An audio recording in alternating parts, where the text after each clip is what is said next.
တဲ့ပန်းပွင့်လေးတွေချမ်းမှာအန်ရဲ့အရှိဆုံးလူသက်သမားတရပုံနေနိုင်တယ်ဆိုရင်ရှုံနိုင်လားသူကတခြားပင့်ကူတွေလိုပင့်ကူအိမ်မဆောက်ပါဘူးသူ့ရဲ့ပန်းပွင့်ရဲ့အကြောင်းအတိုင်းသူ့ရဲ့ခန္ဓာကိုယ်ကိုပြောင်းလဲပြစ်နိုင်တဲ့ကိုပြောင်းအတက်ကိုပိုင်ဆိုင်ထားတာပါဒီနေ့ဥအန်ကြတိတ်မန်းကနေပန်းပွင့်တွေရဲ့နောက်ွယ်ကရက်ဆက်လုံးနဲ့မုတ်ဆိုးနှခမ်းဒီပင့်ကူတွေအကြောင်းကိုတင်ဆက်ပေးသွားမှာပါ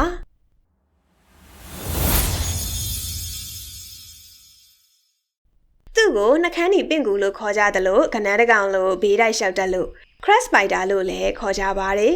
သူ့ရဲ့အထူးခြားဆုံးစွမ်းရည်ကတော့ပတ်ဝန်းကျင်နဲ့တသားတည်းဖြစ်အောင်အရောင်ပြောင်းနိုင်တာပါအဖြူရောင်ပန်းပွင့်ပေါ်မှာဆိုရင်အဖြူရောင်အဝါရောင်ပန်းပွင့်ပေါ်မှာဆိုရင်အဝါရောင်စက္ကန့်ပိုင်းအတွင်းမှာပြောင်းလဲပြနိုင်ပါတယ်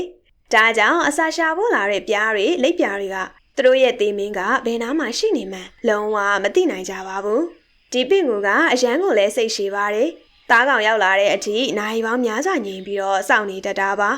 ပြားတစ်ကောင်ကပန်းဝီရီစုပ်ဖို့နားလိုက်ပြီးဆိုတာနဲ့လျက်စီလက်တလို့မြန်ဆန်တဲ့အရှိန်နဲ့သားကောင်ကိုသူ့ရဲ့ရှစ်ချက်ထောက်ကြီးတွေနဲ့ဖမ်းချုပ်လိုက်ပါတယ်ပြီးရင်တော့သားကောင်ရဲ့ဥကောင်းကိုအစိတ်ဆွဲနဲ့ကိုက်ပြီးအထဲကအရေးတွေကိုစုပ်ယူစားတောက်ပါတယ်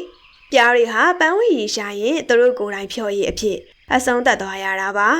ဒီပင့်ကူတွေမှာမျက်လုံးရှစ်လုံးနဲ့ပါဝင်ပြီးပပောင်းစုံကိုမြင်နိုင်စွမ်းလည်းရှိပါတယ်သူတို့ကကနန်းတွေလိုဘေးရရောနောက်ပြန်ရောရှောင်နိုင်ကြသူတွေပါ